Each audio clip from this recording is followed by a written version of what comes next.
तर याबाबत संजय राऊत यांना शहाजी बापू पाटील आणि चंद्रशेखर बावनकुळे यांनी सुद्धा टोला लगावलेला आहे। पाहुयात हे दोघं काय म्हणाले।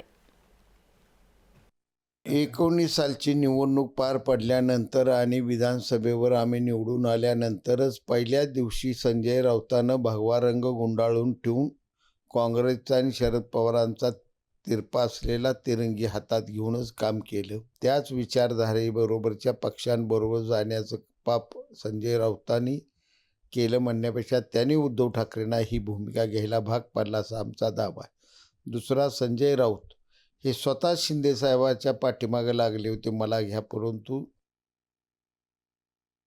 या राज्यामध्ये विकासाचे खूप प्रश्न शिल्लक आहेत।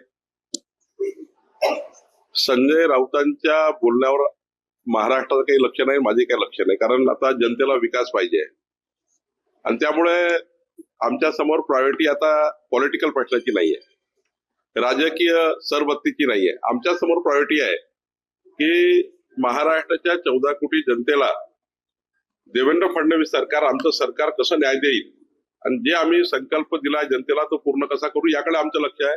संजय राऊतांकडे वगैरे आमचं लक्ष नाहीये।